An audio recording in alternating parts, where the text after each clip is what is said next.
I can tell you, we have proof in the wins, 30 plus elections we've won, including places where Donald Trump won up and down the ballot all over the country. That's not narrative, that's fact. We've also outperformed the expected showing up of voters all across the country in those elections. That's how we got to where we are in terms of our success. The other thing, you all we gotta run. Joe, 10 seconds to you. Listen, I love it. I hope that he continues to be in denial. I would love this. Please run Kamala Harris again in 2028. I would love that. Before we dive into the full story, comment where you're watching from, and don't forget to like and subscribe so you don't miss the next one. What you're about to see is the classic mainstream media setup. Bring on a lone Democrat, surround him 3-to-1, and drop a scripted narrative. Host Katie Pavlich thought she had an easy win, teeing up her conservative panel to tear into the Democratic Party's post-election report. The script was written until someone forgot to tell the guest to follow it. Instead of playing defense, strategist Antoine Seawright flipped the script, throwing their own talking points right back in their faces. And how did Pavlich handle losing control on live TV?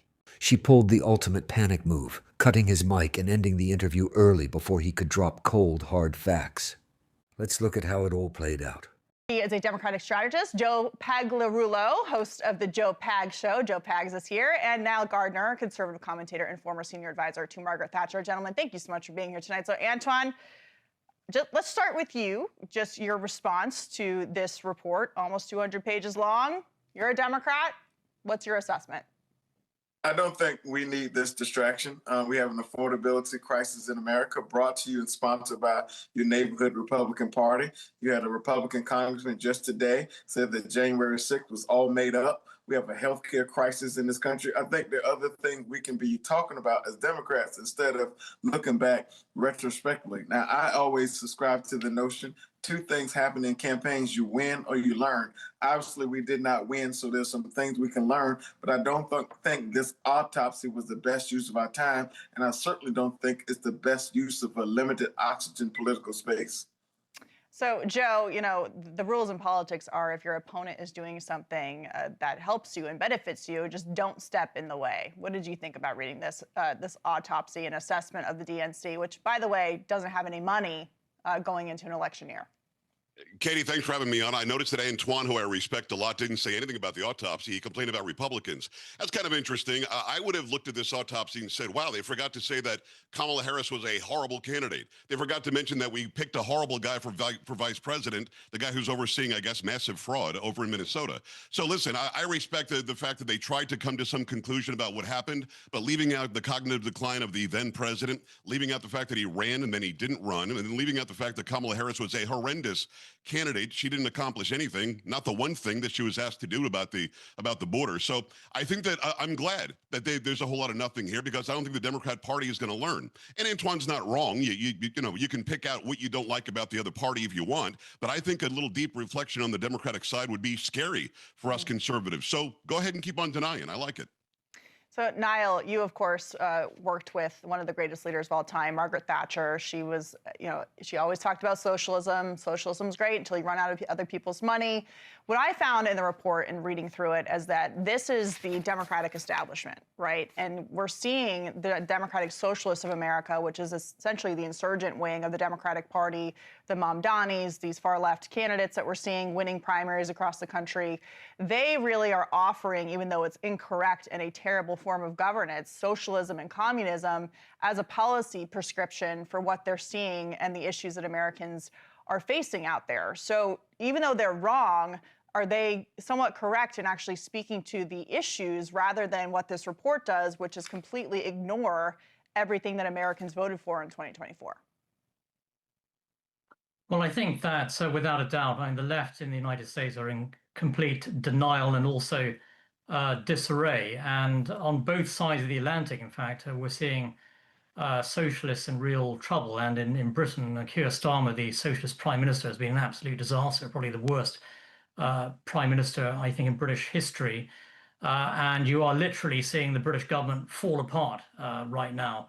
And this is the result of far left policies and ideology. And in the United States, without a doubt, I mean, I think that you know, the Democrats really are suffering from a clear lack of, crystal clear policies and thinking. They are driven by, frankly, Trump derangement syndrome. They're full of, hate, I think, for the president and for anyone who supports him. There's no fresh thinking on the left at all.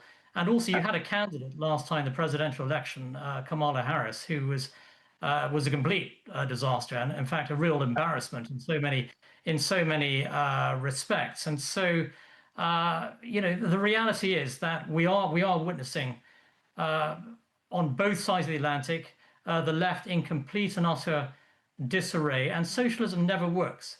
Right. Socialism, frankly, just drags countries down and destroys them.